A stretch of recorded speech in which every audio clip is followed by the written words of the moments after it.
আজকের ভিডিওতে আমি খুব ইম্পর্টেন্ট একটা জিনিস দেখাতে চলেছি, সেটা হলো 5 সেকেন্ডে কিভাবে আপনি কাস্টমারকে ইমপ্রেস করবেন। শুনতে একটু অবাক হলেও ঘটনাটা কিন্তু সত্যি।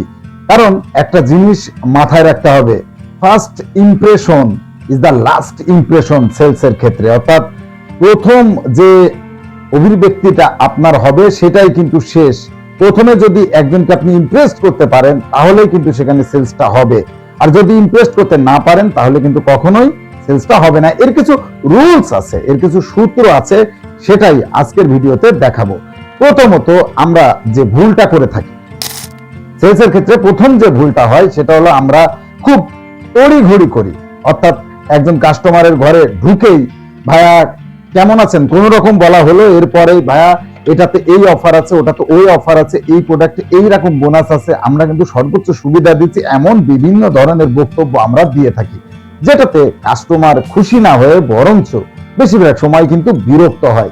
সেই জায়গাতে কি করতে হবে, 5 সেকেন্ডে আপনাকে ইমপ্রেশনটা হাই করতে হবে। তো সেটা করা কিন্তু একটা জটিল একটা কাজ। এই কারণে প্রথম যে কাজটা করবেন, কাস্টমারের দোকানে ঢোকার পরে সুন্দরভাবে মিষ্টি করে হাসবেন, সালাম দিবেন, আপনার পরিচয় দিবেন এবং তারপর কথা শুরু করবেন।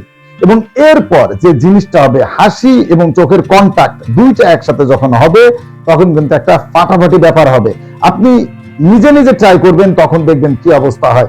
দ্বিতীয়ত যে কাজটা করতে হবে, কাস্টমারের নাম ব্যবহার করতে হবে।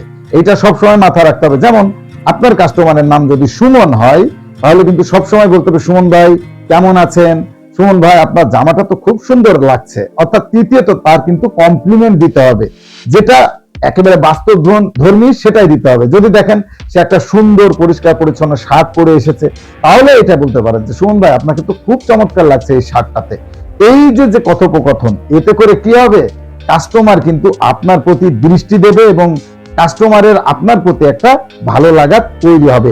এরপর যেটা করতে হবে, কমপ্লিমেন্ট দেবার পর যেটা করতে হবে, প্রশ্ন দিয়ে শুরু করুন। অর্থাৎ আপনি তাকে বলুন, সুমন ভাই এখন আসলে কোন ধরনের ডিজিজ গুলো পাচ্ছেন, বা সুমন ভাই আপনি আসলে এখন কোন ধরনের প্রবলেম গুলো ফেস করছেন, বা আপনার কোন ধরনের প্রোডাক্ট গুলো সুমন ভাই এখন দরকার। এরপর দ্রুত ভ্যালু অ্যাডেড করুন। অর্থাৎ আপনি যে প্রোডাক্টটা সেলস করতে গেছেন সেই প্রোডাক্টটা নিলে আসলে সুমন ভাইয়ের কি কি লাভ হবে, সেই বিষয়গুলো আপনি খুব দ্রুত তার কাছে প্রপোজ করুন। অর্থাৎ আপনার প্রোডাক্টের ফিচার বেনিফিট এইগুলো খুব দ্রুত আপনি তাকে বোঝান। আপনার প্রোডাক্টটা নিলে তার কেন লাভ হবে, কি কি লাভ হবে, কত টাকা লাভ হবে, সেইগুলো আপনি একেবারে অঙ্কে তাকে বোঝান। মানে এমন না যে ভাই আমার প্রোডাক্টটা নিলে অনেক টাকা লাভ হবে, জিনিসটা এমন না। আপনি তাকে ক্যালকুলেটিং করে দেখান যে আমার প্রোডাক্টটা নিলে ভাই আপনার প্রতি পাতায় বা প্রতি বক্সে 10 টাকা করে অতিরিক্ত লাভ হবে। মোদ্দা কথা তাহলে আমরা কি বুঝলাম, 5 সেকেন্ডে আপনি যদি কোনো কাস্টমারকে ইমপ্রেস করতে যান তাহলে কি করতে হবে, প্রথমে সালাম দিয়ে হাসি মুখে কাস্টমারের ঘরে ঢুকতে হবে, তার খোঁজ খবর করতে হবে, তাকে প্রশংসা করতে হবে।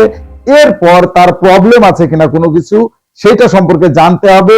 এরপর তার যে প্রবলেম আছে সেই প্রবলেমের সলিউশন, আপনার কোন প্রোডাক্ট আছে সেই প্রোডাক্টটার সামনে হাজির করতে হবে, তার ফিচার বেনিফিট খুব দ্রুত তাকে বোঝাতে হবে কেন এই প্রোডাক্টটা সে নেবে এবং এই প্রোডাক্টটা নিলে সেই কাস্টমারের কি প্রফিট হবে, কি লাভ হবে। এই বিষয়গুলো তাকে যদি আপনি দ্রুত বোঝাতে পারেন তাহলে নিশ্চিতভাবেই আপনি কিন্তু প্রোডাক্টটা তার কাছে সেলস করতে পারবেন।